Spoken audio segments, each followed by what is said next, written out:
اعوذ باللہ من الشیطان الرجیم، بسم اللہ الرحمن الرحیم۔ سورہ مریم کی چند آیتیں پڑھ رہا ہوں، آیت نمبر 37 سے لے کر آیت نمبر 40 تک۔ اسمع بہم وابصر یوم یأتوننا لیکن الظالمون اليوم فی ضلال مبین۔ وہ خوب سنتے اور خوب دیکھتے ہوں گے جس دن وہ ہمارے پاس آئیں گے، مگر آج یہ ظالم کھلی ہوئی گمراہی میں ہیں۔ وَأَنذِرْهُمْ يَوْمَ الْحَسْرَةِ إِذْ قُضِيَ الْأَمْرُ، اور ان لوگوں کو اس حسرت کے دن سے ڈرائیے جب معاملے کا فیصلہ کر دیا جائے گا۔ وَهُمْ فِي غَفْلَةٍ وَهُمْ لَا يُؤْمِنُونَ، اور وہ غفلت میں ہیں اور وہ ایمان نہیں لا رہے ہیں۔ اِنَّا نَحْنُ نَرِثُ الْأَرْضَ وَمَنْ عَلَيْهَا وَإِلَيْنَا يُرْجَعُونَ، بے شک ہم ہی زمین اور زمین کے رہنے والوں کے وارث ہوں گے اور لوگ ہماری ہی طرف لوٹائے جائیں گے۔ مختصر تشریح سن لیجیے۔ روز قیامت کو یوم حسرت کہا اس لیے کہ اس روز سبھی حسرت کریں گے۔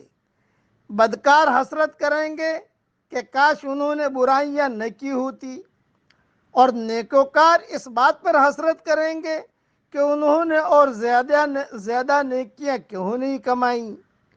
یعنی حساب کتاب کر کے صحیفے لپٹ دیے جائیں گے، اور جنتی جنت میں اور جہنمی جہنم میں چلے جائیں گے۔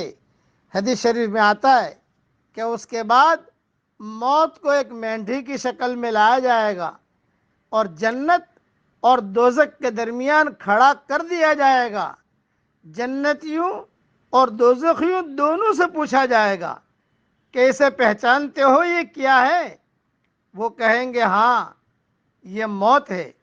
پھر ان کے سامنے اسے ذبح کر دیا جائے گا اور اعلان کر دیا جائے گا، اے اہل جنت، تمہارے لیے جنت کی زندگی ہمیشہ کے لیے ہے، اب موت نہیں آئے گی۔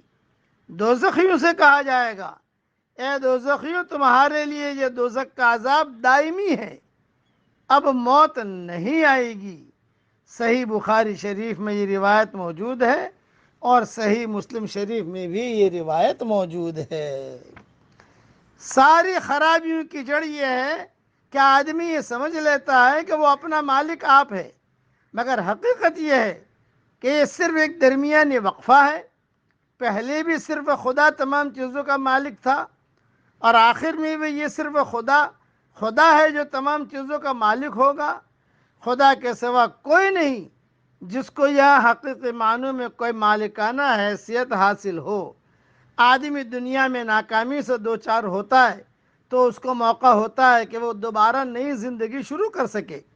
اس کے پاس ساتھی اور مددگار ہوتے ہیں جو اس کو سنبھالنے کے لیے کھڑے ہو جاتے ہیں، مگر آخرت کی ناکامی ایسی ناکامی ہے کہ جس کے بعد دوبارہ سنبھلنے کا کوئی امکان ہی نہیں۔